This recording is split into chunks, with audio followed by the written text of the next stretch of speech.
Alhamdulillah alladzi arsala rasulahu bil huda wa dinil haq liyudhhirahu 'alad dini kullih wa kafa billahi syahida. Asyhadu an la ilaha illallah wahdahu la syarikalah wa asyhadu anna Muhammadan abduhu wa rasuluh alladzi la nabiyya ba'dah.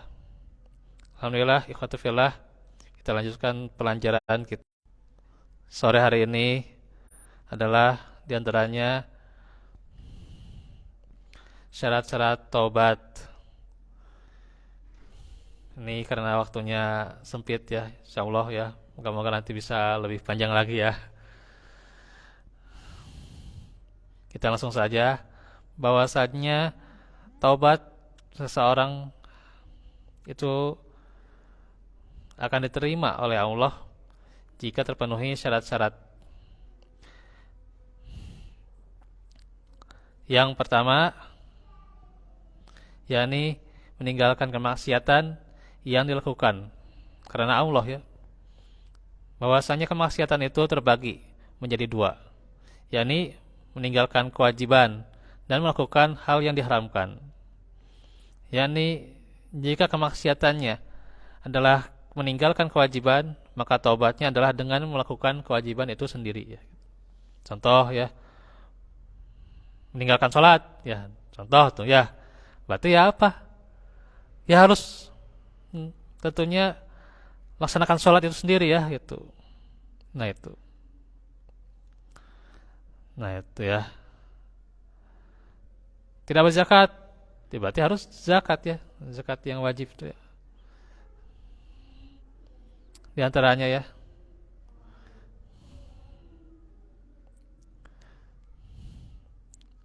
Maka dibayar tuntasnya itu adalah dengan apa?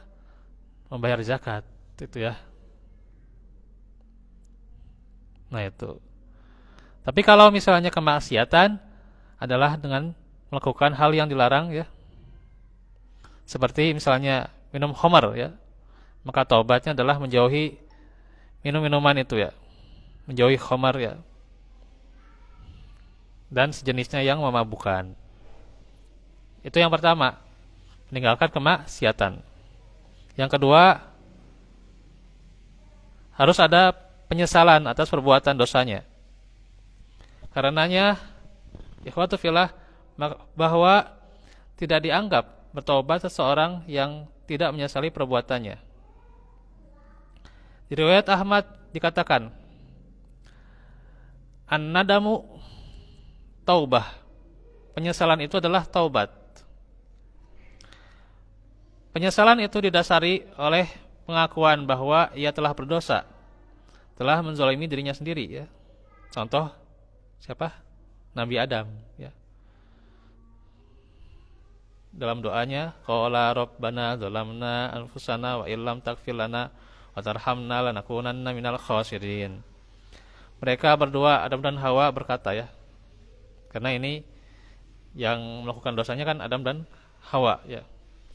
Wahai Tuhan kami, sesungguhnya kami telah menzalimi diri kami, dan jika tidak Engkau ampuni dan beri rahmat kami, niscaya kami sungguh-sungguh termasuk orang-orang yang rugi.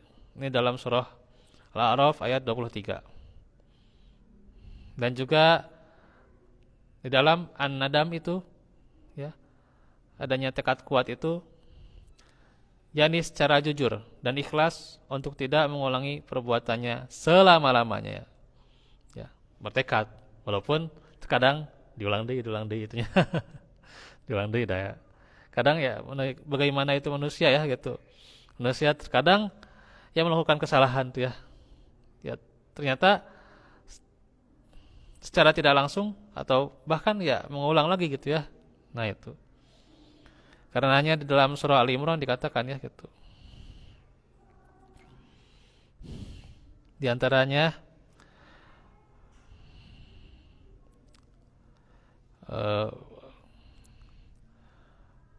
fastaghfiru lidzunubihim wa may yaghfiru dzunuba illallah. Terus walam yusiru ya, walam yusiru ala ma fa'alu wa hum ya'lamun. Nah itu ya. Kita ambil dari walam yusiru ya. Dan ia tidak terus-menerus ya. Artinya tidak selama-lamanya ya.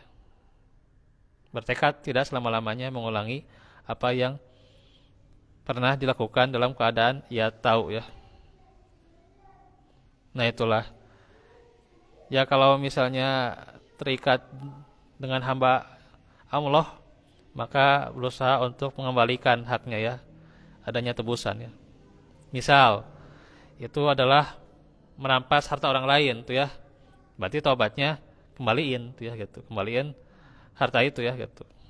Tapi kalau misalnya itu gibah ya, atau misalnya bahasanya apa itu ya, ngerasani lah gitu, ngerasani itu bahasa apa Pak? Gitu ya, bahasa Jawa ya. Membicarakan kejelekan orang lain lah, bukan nama itulah, itunya gibah.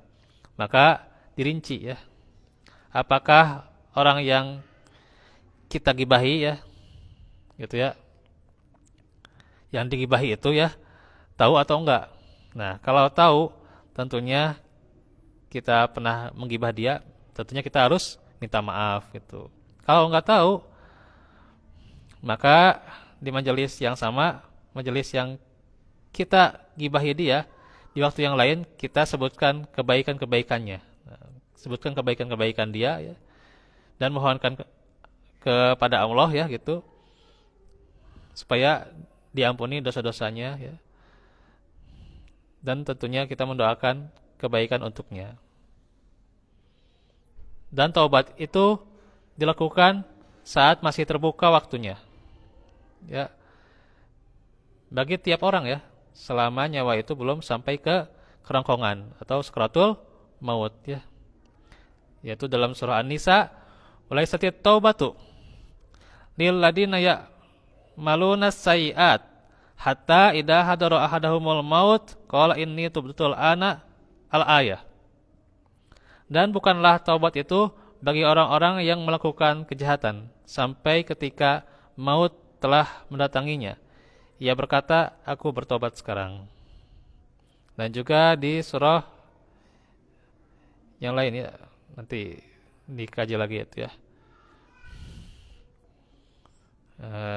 Sekarang Anissa aja dulu ya, yang saya ingat aja dulu ya. Terus juga di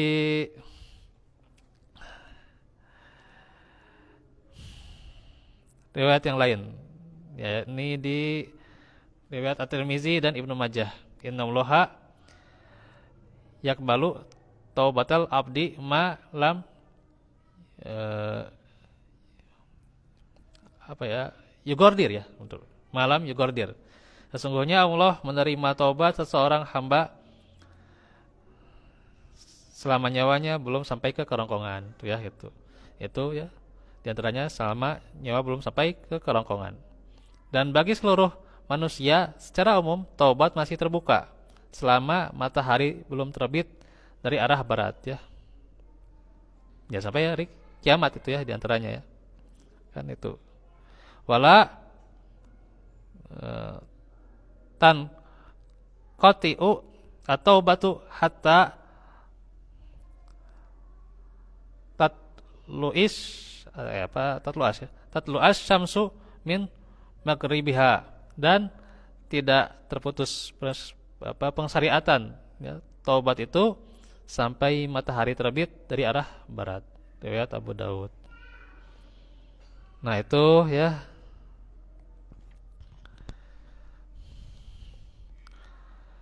Dan juga ikhwatu fillah, dalam taubat juga harus senantiasa diiringi kalimat istighfar ya. Contoh ya, wa'fu anna waghfir lana warhamna, nanti kita akan jelaskan ya doanya itu ya, akan dijelaskan.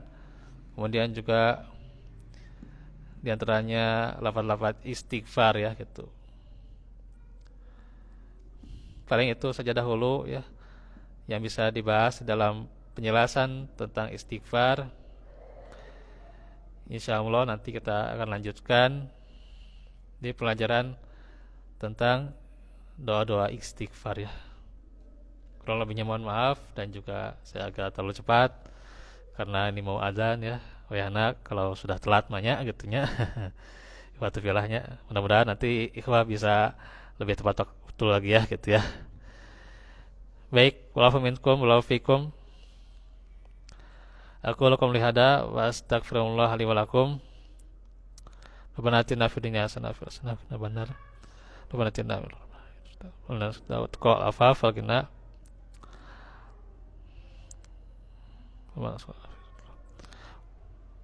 Wassalamualaikum warahmatullahi wabarakatuh.